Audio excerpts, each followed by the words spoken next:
Nesting behavior of birds. The mighty monsoon in southern India is marked by courtship ritual and nesting of birds. Various local migrants visit the forest patches, water bodies and breeds. Nest building requires demanding activity of birds, as well it should be. Nest provide birds with support and insulation, concealment from predators, and shelter from rain. The nesting habits of each species have evolved over the ages and are matched to the climate, habitat, size, amount of threat by predators, physiology and chick development patterns. Nest can be on bare ground, in trees, in marshes or on cliffs, and may hold from only a single egg to more than a dozen. Sometimes nesting is a part of courtship ritual. The behaviour selects its pair based on the strength and durability of the nest built by the male. The male bird builds the nest with chambers and stops it half the way and waits at the entrance of the nest for the females visit. Many females visit the nest during the season.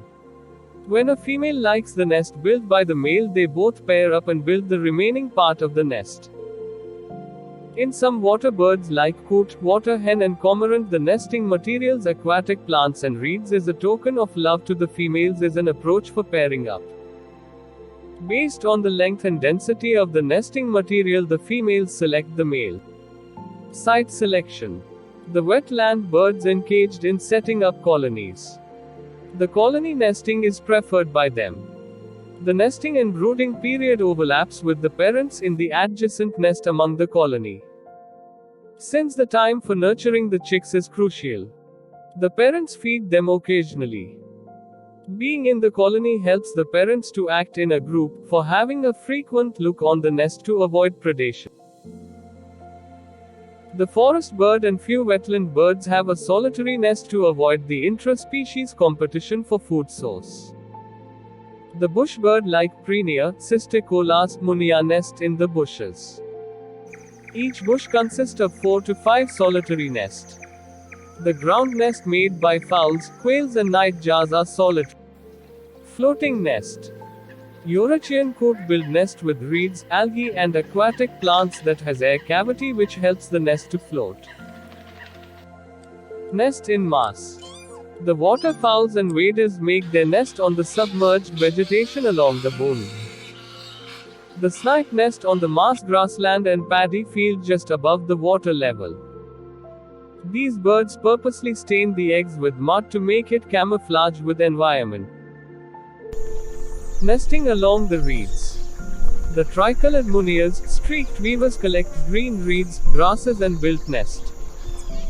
They use the fluffy flowers of reeds to comfort the eggs in the nest. Ground nesting. The fowls, pheasants, quails and lapwing nest on the bare ground. The females have camouflaged patterns in birds like sand grouse, Francolin, nightjar and gulls. The lapwing egg on bare land or beneath the thorny scrubs. They have a typical warning sound which alerts other birds and its chick during any dangers. Their eggs resemble the pebbles and rocks. The chick also have mottled and streaked patterns to merge with their surrounding to avoid predators. Bush birds. The tiny birds and bush birds like Prunias, Cisticolas and scaly-breasted munias collect dried grass and leaf litter to make nest in between the bushes. The thick bushes prevent birds from predators like snakes, drongos and cats. Nesting in tree holes. Birds like woodpeckers, barbets and parakeets have strong beaks that help them to chisel the trunks of trees to make holes. In these birds, the males provide food to females and chicks till the brooding ends. Conquering tree holes. Some birds like rollers, spotted owlet and miners use old or abundant nest made by woodpeckers and barbets. They even conquer the nest of weak bird, protecting and nurturing the chicks. In colony nesting, predation is minimal, rather in solitary nests of waders and bush birds in more often. The parent become more aggressive and powerful during parent-up care. They even fight against powerful enemies to protect their offspring. The water birds very often feed their chicks to nurture them. Within 2 months become fledglings and their feathers starts to appear. The parents feed protein-rich food to the offspring, though they belong to different feeding guilds.